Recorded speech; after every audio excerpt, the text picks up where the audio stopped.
पुणे लोकसभेच्या रिंगणामध्ये गिरीश बापट विरुद्ध अरविंद शिंदे असा सामना होण्याची दाट शक्यता आहे। काँग्रेसने अद्यापही आपल्या उमेदवाराची घोषणा केली नसली तरी शिंदेंचं नाव मात्र निश्चित मानलं जात आहे। या दोघांमध्ये लढत झाल्यास कोणती राजकीय समीकरणं असतील त्याचा वेध घेणारा एक रिपोर्ट बघूया।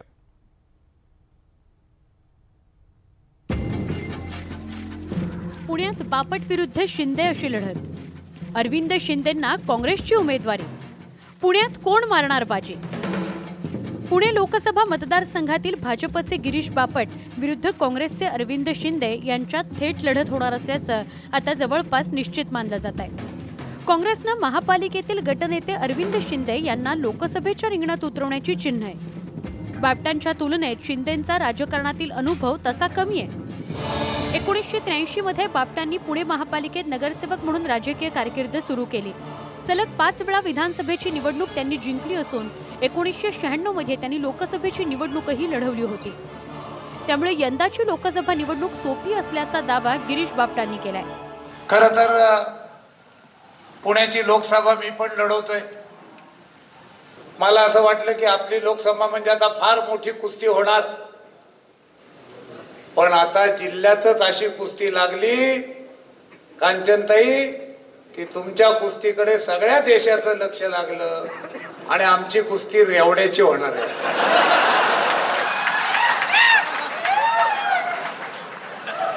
पण मी तुम्हाला एक सांगतो, पाय दिला का बाय दिला काय ते बघू। पुण्यात अजून काँग्रेसला उमेदवार मिळत नाही। खूप मोठ्या साहेबांनी काकांनी प्रयत्न केले, पण पुण्यात अजून त्यांचं काही जमलं नाही। हा पाहिजे का तो पाहिजे का, त्याला काढू का याला जागू, त्यांचं राजकारण चाललंय। माझा प्रचार माझा कार्यकर्ता घरोघर जाऊन करायला लागलाय। एकीकडे भाजपच्या गिरीश बापटांनी प्रचार सुरू केलाय। उमेदवारी जवळपास निश्चित मानली जात असली तरी काँग्रेसनं अद्यापही आपल्या उमेदवाराच्या नावाची घोषणा केलेली नाही। पैलवान तोच लागतो जो लढ म्हणला की लढायला तयार पाहिजे। तुम्ही त्याला अगोदर सांगणार, मग तो बदाम पिस्ते खाणार आणि मग तो लढायला येणार, असा पैलवान काँग्रेसमध्ये नाहीये। काँग्रेसचे सगळे इच्छुक उमेदवार वर्षभर तालमीत तयार झालेले आहेत। तुम्ही उद्या ज्या उमेदवाराला लढायला सांगाल तो उमेदवार लढायला पूर्णपणे सज्ज आहे, हे तुम्हाला माझ्या बोलण्यावरून निश्चितच खात्री पटत असेल।